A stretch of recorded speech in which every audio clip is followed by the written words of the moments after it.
As mentioned on a previous record, the periphery surrounds on all sides the inner sphere, marking the boundaries between the human sphere and the great unknown. While the spheroids have their own share of diversity among them, none of them can be as close as the wild differences of those who live in the periphery, far from the centralized and interstellar empires of the great houses. In that vast area of space, diverse interstellar states, both major and minor, bandit kingdoms, and colonies makes the teeniest living inside the frontier a reality, despite being a hard-fought one at best. A contrast between the spheroids and the barbarians of the periphery is their perspective on human written history. Most of the cultures and original colonizer of the periphery were from the poor countries of Earth, their voices rarely being heard and most of the time subject to harsh taxation and discrimination from the richest and powerful nations. The Exodus was the opportunity for them to make their own destiny among the stars, far from the centralized authority and abuse of the Terran Alliance. The hearts and minds of the periphery people was made manifest during the Outer Reach Rebellion in the 2230s, when those distant colony worlds pitched themselves against the authoritarian technocrats of the Terran Alliance. The Freedom Declaration still embodies to this day the periphery world's desire to be left alone, even after more than 1,000 years after, and it will most likely be for more centuries to come. While these colonies won their freedom with the fall of the Terran Alliance, it came with the price that they would receive no more assistance from the central government, and so they made the choice to survive on their own in the far reaches of the human sphere. From these intrepid colonists, many interstellar states will emerge and fall in time, especially during the period of their forced integration into the Star League and regain freedom at its fall.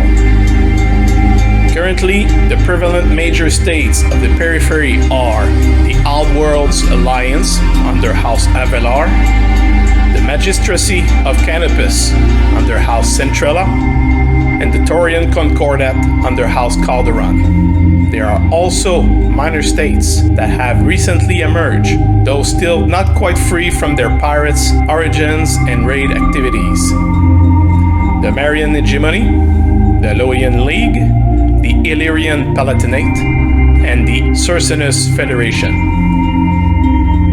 Last are the lowest of the low, the bandit kingdoms, that plagues the periphery and inner-sphere in equal measures with their constant raids for anything and anyone they need in order to survive. The most prominent of them are the Oberon Confederation, the Tortuga Dominions, Morgraine's Valkyrit, the Pirates of Butehold, and Santander's World. The unexplored space beyond coherent human sphere of influence is known as the deep periphery. Because it is vastly uncharted space, the vague nature of the deep periphery is not clearly defined, no beginnings and no boundaries. It is littered with abandoned colonies, outposts from both periphery and inner sphere factions, and even some rare interstellar proto-states. But the distance involved means they are isolated from the rest of humanity. The most prominent and dangerous of the deep periphery denizens are the clans, a human civilization who descended from the self-exiled remains of the Star League Defense Force, who had departed the Inner Sphere after the downfall of the Star League. From the ashes of their own civil war, a strict caste system-based society with harsh eugenic policies would emerge and define the clans. Space is the final frontier, and the periphery is the place.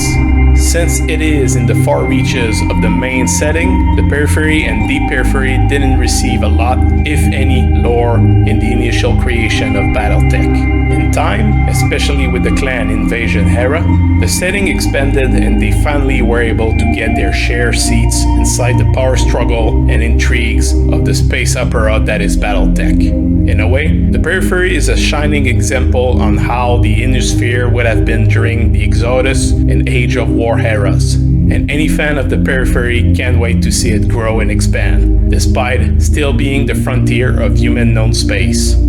For now.